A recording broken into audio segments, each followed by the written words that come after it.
রোজ সকালের মতো আজও উপস্থিত হয়েছি উন্নত কৃষি প্রযুক্তির বার্তা নিয়ে। সকলকে স্বাগত জানিয়ে শুরু করছি আজকের অন্নদাতা। দেখুন আজকের হেডলাইন্স। পশ্চিমবঙ্গে বাণিজ্যিক মনোসেক্স তেলাপিয়া মাছ চাষের প্রসার ঘটছে। অনেকে এই মাছটিকে অ্যাকোয়াটিক চিকেনও বলে থাকেন। নিবিড় চাষ পদ্ধতিতে পর্যাপ্ত খাদ্যের যোগান দিলে 1 বিঘা পুকুর থেকে 3.5 মাসের মধ্যে 10 থেকে 14 কুইন্টাল পর্যন্ত মাছ পাওয়া যেতে পারে।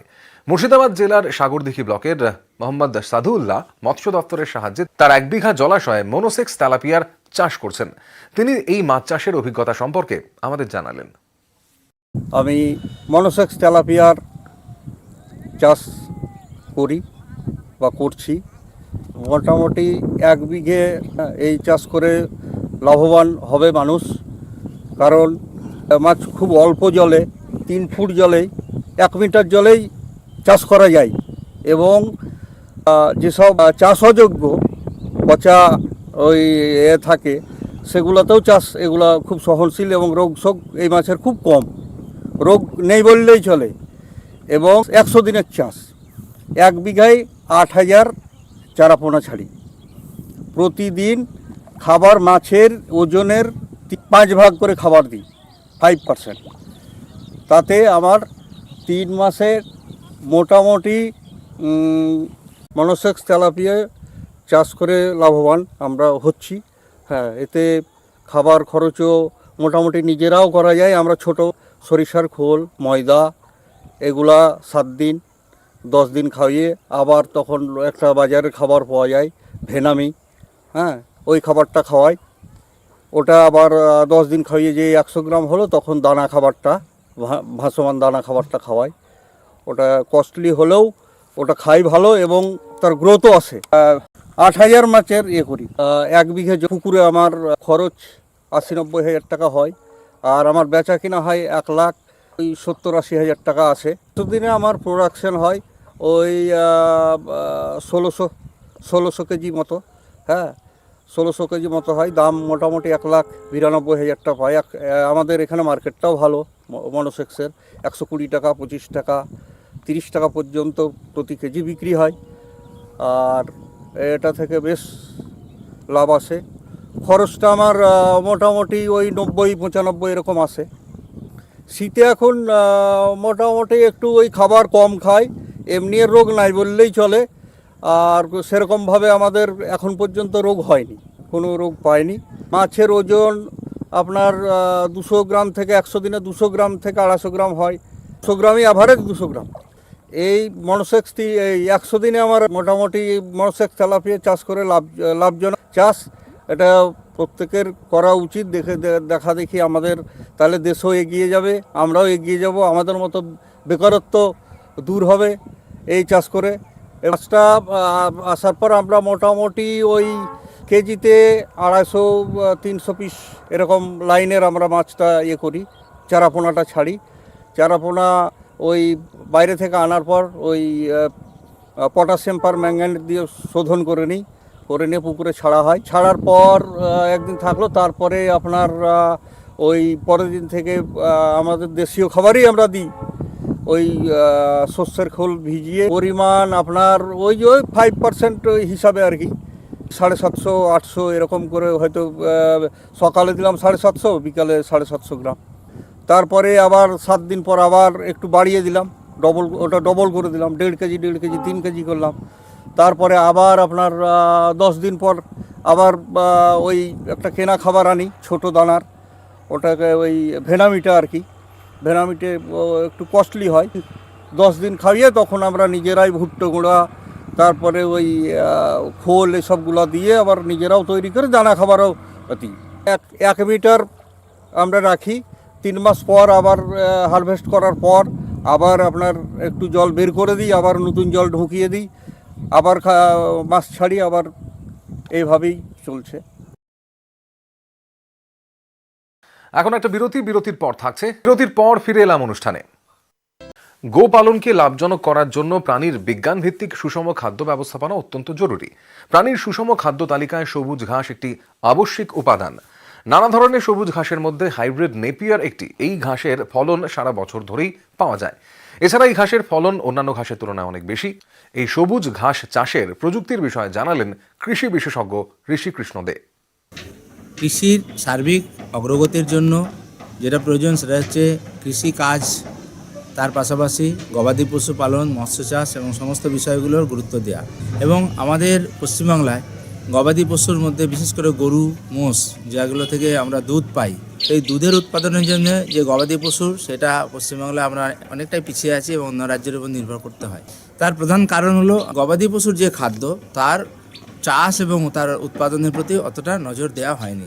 কিন্তু আমরা এখানে আত্মা প্রকল্পে এখানে গোখাদ্য চাষেরও গুরুত্ব দিচ্ছি। গবাদি পশু যদি বিজ্ঞানসম্মতভাবে পালন করতে হয় এবং তার থেকে যদি ভালো দুধ উৎপাদন করতে হয়, সেক্ষেত্রে এই সবুজ গোখাদ্য খুব গুরুত্বপূর্ণ একটা বিষয়। এবং অনেক কিছুই সবুজ গোখাদ্য হিসেবে চাষ করা যায়, যেমন এখানে হাইব্রিড নেপিয়ার আমরা দেখছি, প্যারা আছে, গিনি ঘাস আছে, এরকম বিভিন্ন রকমের ঘাস তার মধ্যে সারা বছরের চাষ করা যায়, এরকম বিভিন্ন রকমের আছে। তার মধ্যে এই যে হাইব্রিড নেপিয়ার, এটার বৃদ্ধি সবচেয়ে বেশি, খুব অল্প জমিতে ভালো বৃদ্ধি হয়। বছরের মধ্যে 7 থেকে 8 বার খুব ভালোভাবে এই নেপিয়ারটা কেটে নেওয়া যায়। এবং শুধু এটাই নয়, বর্ষাকালে যখন বৃদ্ধি থাকে তখন সেটা অতিরিক্ত অংশটুকু সংগ্রহ করে সেটা সংরক্ষণের ব্যবস্থাও খুব সহজেই করা যায়। কারণ হাইব্রিড নেপিয়ার চাষ করতে গেলে অন্যান্য ফসলের মতন তার থেকে অনেক সহজ। একটু জৈব সার বেশি দিতে হবে, যেহেতু এর পাতাটাই এর প্রধান হচ্ছে ফসল। জমিতে যাতে জো থাকে সেটা একটু নজর দিতে হবে, নাহলে সেচের ব্যবস্থা রাখতে হবে। জমি সমান করে এর কাটিং বসানো হয়, 2 ফুট বাই 2 ফুট এই ধরনের দূরত্বে কাটিং বসানো যায়, 2.5 ফুট বাই 2.5 ফুট দূরত্বেও কাটিং বসানো যায়। বেশি ফাঁকা করে কাটিং বসালে যেটা অসুবিধা, ফলন একটু কমতে পারে, কিন্তু সেটা সুবিধাটা আবার আছে, যেটা যে একবার কেটে নেওয়ার পরে গাছ বৃদ্ধির ফাঁকে মধ্যবর্তী ফসল হিসাবে দুটো গাছের মাঝখানে 1 থেকে 1.5 মাসের স্বল্পমেয়াদী সবজি বা অন্য ফসল তুলে নেওয়া যায়। কাটিং গ্রীষ্মকালে এবং বর্ষাকালে অতি সহজেই 2 বা 3টে গাঁট নিয়ে একটু ভেজা মাটিতে বা বালিতে বসিয়ে দিলেই কাটিং সহজেই হয়ে যায় এবং শেকড় হয়ে গেলে সেটা বসিয়ে দেওয়া যায়। এবং একবার কাটার পরে দেখতেই পাচ্ছেন যে প্রচুর তার শাখা পোশাখা বেরোয় গোড়া থেকে, এবং সেই শাখা পোশাখা থেকে বারবার কেটে নিয়ে যায়। প্রত্যেকবার কেটে নেওয়ার পর কিছুটা পরিমাণ ইউরিয়া বা নাইট্রোজেন গঠিত কোনো সার প্রয়োগ করলে এর বৃদ্ধি আবার অতি দ্রুত হয়ে আবার সেই অংশটা ভরাট করে ফেলে। যে আমরা সবসময় ভাবি যে খোল ভুসি এবং খড়, এতে কিন্তু পুষ্টি ভালো হয় না, সুষম খাদ্য হয় না। সবুজ গোখাদ্য অবশ্যই দরকার। সেক্ষেত্রে হাইব্রিড নেপিয়ারের কোনো বিকল্প নেই। এটা কিন্তু একটা ভালো বাণিজ্যিক একটা ফসল, যেটা হচ্ছে যাদের জমি নাই কিন্তু গবাদি পশু আছে, বিশেষ করে যেখানে আমরা দেখি খাটাল আছে, তাদেরকেও কিন্তু এই হাইব্রিড নেপিয়ার বিক্রি করেও কিন্তু ভালো রোজগার করা সম্ভব। যদি গবাদি পশু পালনটাকে বাণিজ্যিকভাবে বা অর্থকরী একটা ক্ষেত্র হিসাবে বা একটা সংসার প্রতিপালনের আয়ের রাস্তা হিসেবে গ্রহণ করতে হয়, তাহলে এই সবুজ খাদ্যের কোনো বিকল্প নেই। একে তো এটা পুষ্টিগুণ অনেক বেশি, দ্বিতীয়ত এটা লাভজনকও। কারণ আমি তো প্রথমেই বললাম যে ধরুন একটা কাটিংয়ের দাম হয়তো 1 টাকা হলো, কিন্তু একটা কাটিং থেকে যখনই 20 কেজি থেকে 30 কেজি উৎপাদন হবে একটা ক্ষেত্রে, সেখানে বোঝাই যাচ্ছে যে প্রচুর লাভজনক। এবং খরচ পরবর্তীকালে প্রায় কিছুই নেই, সামান্য চাপান, একবার কাটিংয়ের পর অল্প চাপান দেওয়া আর একটু সেচ দেওয়া ছাড়া প্রায় কোনো খরচ নেই। প্রচুর উৎপাদন, 12 থেকে 15 টন অবধি বিঘা প্রতি উৎপাদন হতে পারে সারা বছরে। এই ধরনের 1 বিঘা জমি চাষ করলে 5টা গরু এবং 10টা ছাগল খুব সহজেই কিন্তু সারা বছরের খাবার খাওয়ানো সম্ভব, এবং একদমই সেখানে কোনো বিকল্প খাবারের উপর নির্ভর করার প্রয়োজন হবে না।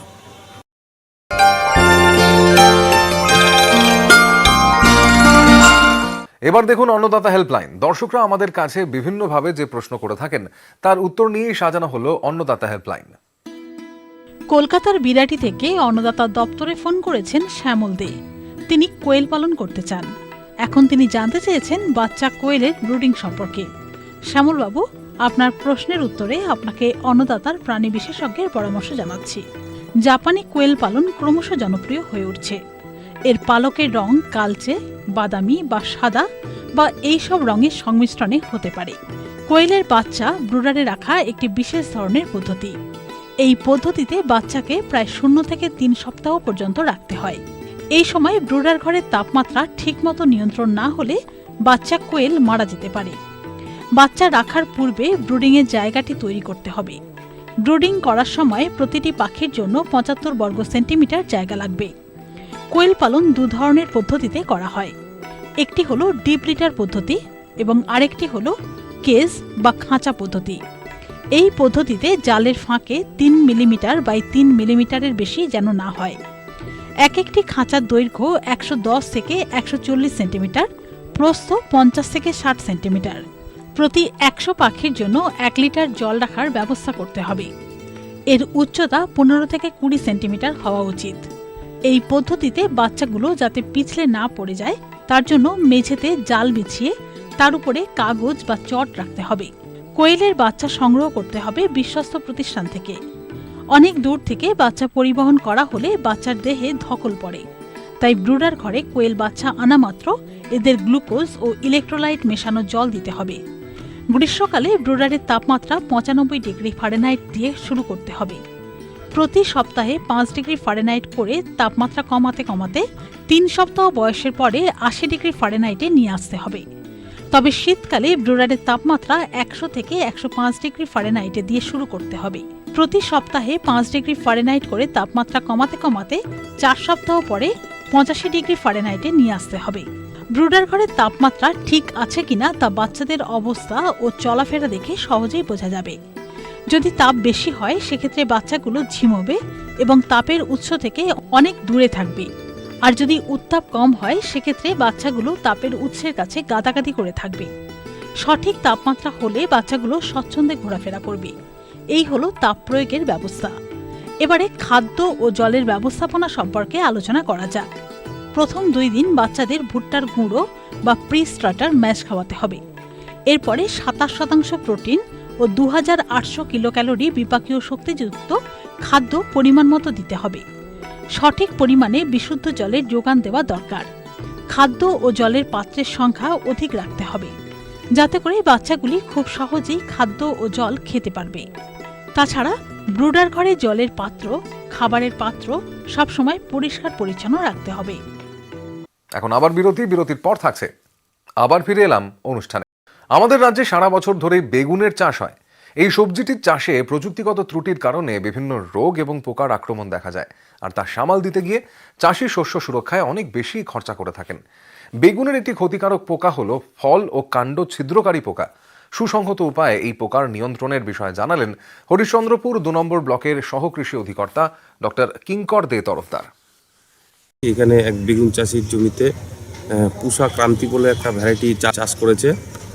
ভালোই ফলন এসছে, তো কিছু ফ্রুট অ্যান্ড শুট পোড়ার ডগা ও ফল ছিদ্রকারী পোকার আক্রমণ দেখা দিয়েছে।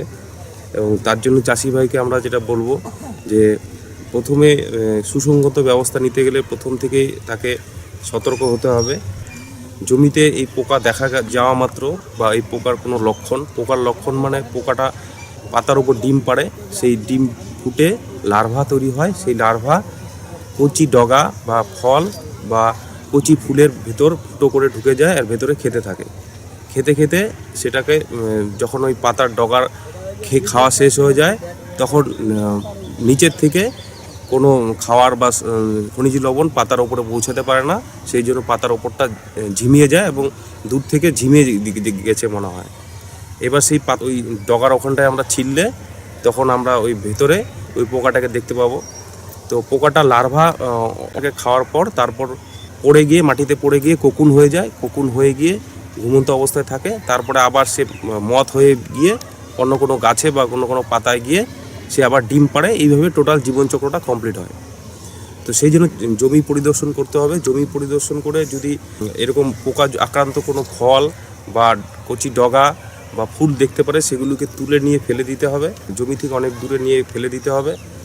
আর জমিতে গভীরভাবে চাষ দিতে হবে যখন আমাদের জমি তৈরি করা হয়, কারণ কোকুনগুলো মাটির ওপরে চলে আসবে, সূর্যের তাপে নষ্ট হয়ে যাবে বা পাখিরা সেই কোকুনগুলো খেয়ে নষ্ট করে দিতে পারে। এছাড়া কিছু ফ্রুট অ্যান্ড শুট বোরার রেজিস্ট্যান্স কতগুলো জাত আছে, আন্নামালাই, পুষা পার্পল লং, পুষা পার্পল রাউন্ড, এই নামের কতগুলো জাত আছে। যেই জাতগুলো ফল ছিদ্রকারী পোকা ধরতে পারে না সেই জাতগুলো লাগানো যেতে পারে। কিছু উপকারী আমাদের কীটপতঙ্গ আছে, বন্ধু পোকা আছে, যেগুলো হচ্ছে সেই মদগুলোকে ধরে খেয়ে নেয়। সেই বন্ধু পোকাগুলো যেরকম ছাড়া যেতে পারে সেরকম হচ্ছে red ladybird, lacewing bug এরকম কিছু পোকা আছে, সেগুলো ছাড়লে সেই পোকাটাকে দমন করা যায়। কিছু ছত্রাক আছে যেগুলো, সেইগুলো আমরা যদি কৃত্রিমভাবে স্প্রে করতে পারি তাহলে সেই ছত্রাকগুলো এই পোকার গায়ে বাসা বাঁধে এবং পোকাকে নষ্ট করে দেয়।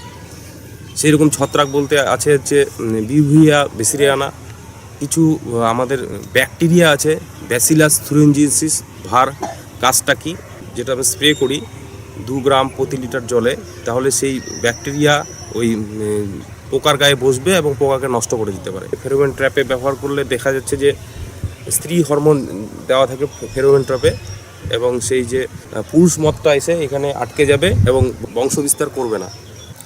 রাত্রেবেলা লাইট ট্র্যাপও ব্যবহার করা যেতে পারে। আর রাসায়নিকভাবে আমরা রাসায়নিক দমন বলতে কিছু রাসায়নিক ওষুধ আছে যেগুলো আমরা প্রয়োগ করতে পারি। রাসায়নিক দমনের আগে প্রথমে আমরা অ্যাজাডিরেকটিন 1500 ppm 5 ml প্রতি লিটার জলে গুলে স্প্রে করা যেতে পারে। রাসায়নিক দমন হিসাবে ক্লোরোপাইরিফস 20% EC 1 ml প্রতি লিটার জলে গুলে স্প্রে করা যেতে পারে। কুইনালফস 25% EC 1.5 ml প্রতি লিটার জলে গুলে স্প্রে করা যেতে পারে, উপকার পাওয়া যাবে। এমামেকটিন বেনজয়েড 5% SG 6 গ্রাম প্রতি 15 লিটার ট্যাঙ্কি গুলে স্প্রে করলে উপকার পাওয়া যায়।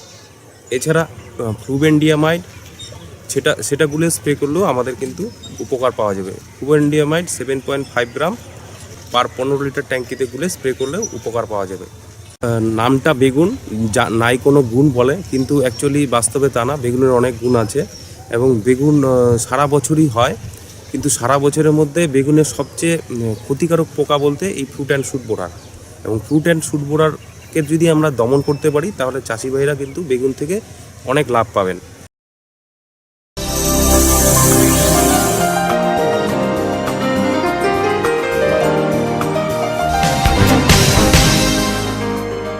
আমরা প্রতিদিনই বিভিন্ন শাকসবজি, ফলমূল, মশলা ইত্যাদি খেয়ে থাকি। এই সমস্ত ফসলগুলোর একটা নির্দিষ্ট পুষ্টি মূল্য রয়েছে।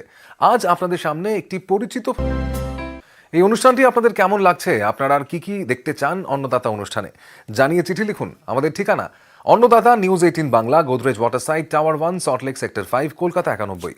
অনুষ্ঠানটি আজকের মতো এখানেই শেষ করছি। আবার দেখা হবে কাল সকালে। নমস্কার।